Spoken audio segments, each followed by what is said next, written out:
Hola, el día de hoy veremos el tema de la ley de Hess. Acompáñenme en este video.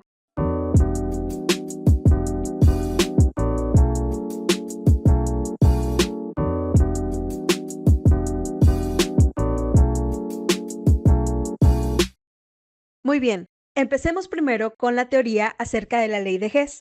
Esta menciona que el cambio de entalpía total de una reacción química es independiente del camino que siga. Esto es, que el cambio en la entalpía no se afecta si ésta se hace en una o varias etapas. Esto nos permite calcular el cambio de entalpía de una reacción a partir de información de reacciones parciales. Pero te preguntarás, ¿qué es entonces la entalpía de reacción? Bueno, la entalpía de reacción, denotada por la letra delta H RXN normalmente, es el cambio de entalpía en forma de calor durante la reacción a presión constante. Entonces, si tenemos un cambio de entalpía de reacción mayor a cero, es decir, positivo, absorbe energía. Esto quiere decir que la reacción será endotérmica. Ahora, si el cambio en la entalpía de reacción es negativa o menor que cero, esta libera energía, lo que quiere decir que la reacción será exotérmica. Normalmente, esta energía se mide en joules y se expresa en joules por mol, de manera que se indique cuántos joules de energía se consumen o se liberan por cada mol de reactivo limitante. Veamos ahora unas reglas que nos permitirán calcular la entalpía de reacción por medio de esta ley. Si necesitamos hacer una multiplicación en las reacciones parciales para poder tener la cantidad de moles necesarios, entonces la entalpía de reacción también se multiplica. Si tenemos que invertir los reactivos y los productos de una reacción parcial, entonces la entalpía de reacción cambia de signo. Si es positiva, se vuelve negativa, y si es negativa, se vuelve positiva. Veamos ahora un ejemplo para usar esta ley. Tenemos esta reacción, carbono sólido más oxígeno gaseoso, nos va a dar dióxido de carbono gaseoso. Para calcular la entalpía de esta reacción, vamos a hacer uso de dos reacciones parciales. La primera será carbono sólido más medio mol de oxígeno gaseoso nos da monóxido de carbono gaseoso, y también monóxido de carbono gaseoso más medio mol de oxígeno gaseoso nos da dióxido de carbono gaseoso. Tenemos también las entalpías de reacción para la primera, que es menos 110.5 kilojoules, y para la segunda, menos 283.0 kilojoules. Para el procedimiento, te recomiendo que primero marquemos los compuestos que tenemos en la reacción principal que encontramos en las reacciones parciales. Por ejemplo, el carbono, el oxígeno para la primera reacción y en la segunda reacción el oxígeno y el dióxido de carbono. Ahora vamos a hacer el análisis. En la primera reacción, el reactivo que tenemos dentro de la reacción del problema es el carbono. También tenemos el oxígeno, pero como en la segunda también vamos a ver oxígeno, ese lo podemos dejar para más adelante. Primero que nada, el carbono ya coincide en la ubicación, es decir, lo tenemos como un reactivo. Ahora vamos a ver la cantidad de moles. En la reacción del ejercicio es 1 mol y en nuestra reacción parcial también es 1 mol. Por lo tanto, esta reacción la podemos dejar exactamente igual. Ahora veamos la segunda reacción. En esta vamos a tener nuestro producto, dióxido de carbono. Ya tiene también la misma cantidad de moles. Tenemos 1 mol en la reacción que estamos estudiando y tenemos 1 mol en la reacción parcial. Por lo tanto, no vamos a necesitar hacer algún cambio, así que lo dejamos tal cual está. Cuando un compuesto lo tenemos tanto del lado de reactivos como del lado de productos, estos se restan. En este caso tengo 1 mol en los productos de monóxido de carbono en la primera reacción y 1 mol de monóxido de carbono en los reactivos de la segunda reacción. Por lo tanto, podemos eliminar ese mol con el mol de arriba. Hagamos entonces la suma de las reacciones. Vamos a colocar carbono sólido más, ¿cuánto obtenemos si sumamos medio mol de oxígeno con medio mol de oxígeno? 1 medio más 1 medio me va a dar 1. Por lo tanto, colocamos oxígeno nada más así. Ahora el monóxido de carbono ya lo cancelamos desde el paso anterior. Por lo tanto, solo nos va a quedar 1 mol de dióxido de carbono como producto. Ahora sumamos las entalpías de reacción.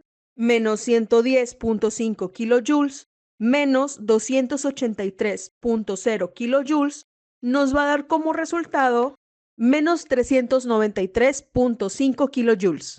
Hagamos ahora otro ejemplo en donde hagamos un poco más de operaciones. Tenemos la siguiente reacción: carbono sólido más 2 moles de hidrógeno gaseoso nos va a dar como resultado metano gaseoso.